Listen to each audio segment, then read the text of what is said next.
अब हमारे सामने क्वेश्चन आता है that which facts have to be proved, which facts have to be proved and which facts does not have to be proved as per भारतीय साक्ष्य अधिनियम as well as Indian Evidence Act. And इसके साथ हमको ये भी पता होना चाहिए that which facts shall not be proved. तो हमारे पास अब तीन कैटेगरीज आ चुकी है. पहला which facts have to be proved, second हो गया which facts does not have to be proved, and third हो गया हमारे सामने which facts shall not be proved. अब तीनों के बीच में जो डिफरेंस है ये भी हम एग्जामिन करेंगे एंड इनके आंसर्स भी हम पता करेंगे. पहला क्वेश्चन आता है हमारे सामने that which facts have to be proved. इसका आंसर है relevant facts and facts in issue. अब अगर आप सेक्शन नंबर 5 से लेके 55 ऑफ एविडेंस एक्ट देखोगे, यहां पर सेक्शन नंबर 6 से लेके 50 ऑफ बीएसए देखोगे, यहां पे you will find a list of relevant facts.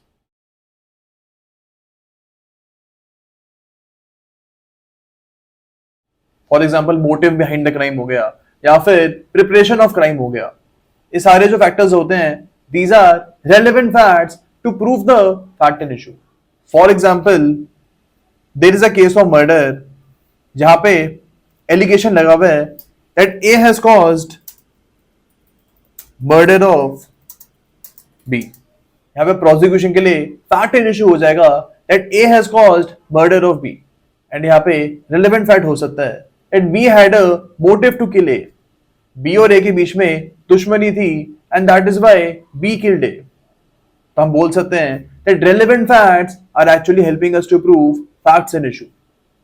Okay, तो इसलिए हमको याद रखना है that relevant facts and facts in issue both have to be proved in order to win a case.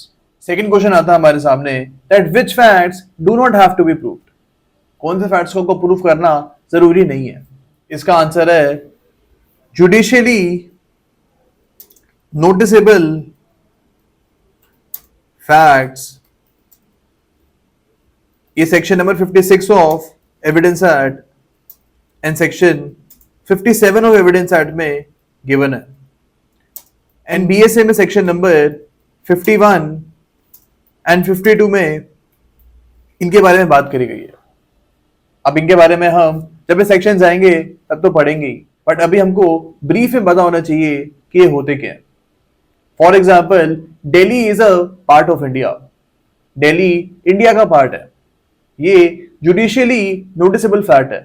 ये बहुत ज्यादा कॉमन फैक्ट है, एंड अगर कोई भी कोर्ट की प्रोसीडिंग में कोई भी लॉयर एलिज करते हैं कि Delhi is a part of India, तो इसको प्रूफ करने के लिए कोर्ट नहीं बोलेगी, because these are judicially noticeable facts.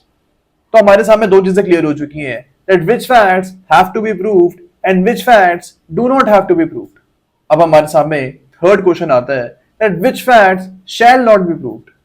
यानी ऐसी फैक्ट्स जिसको प्रूव करना प्रोहिबिटेड है, आप इनको प्रूव कर ही नहीं सकते हो. For example confessions. In police custody.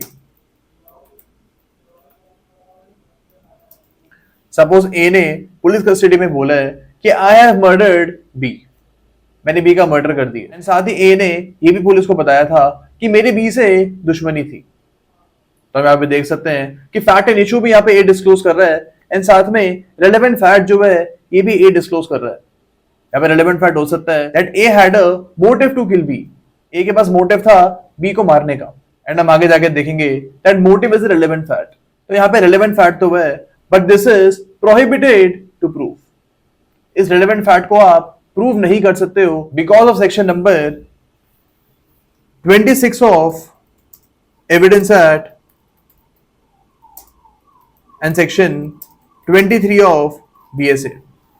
ये सेक्शंस आपको प्रोहिबिट करते हैं कि अगर आप पुलिस कस्टडी में कोई भी एडमिशन करोगे तो इसको आप प्रूव नहीं कर सकते हो.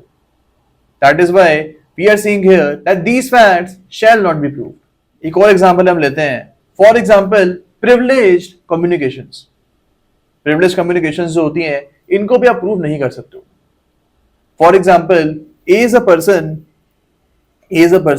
इसने बी का मर्डर कर दिया है, एंड इसके बाद ये अपने लॉयर के पास जाता है एंड हमें लॉयर को ये सब बात सच सच बताता है कि हाँ मैंने बी का मर्डर कर दिया। अब as per Indian evidence act as well as Bharatiya Sakshya Adhiniyam, इन दोनों एक्ट्स में ये प्रिविलेज कम्युनिकेशन है।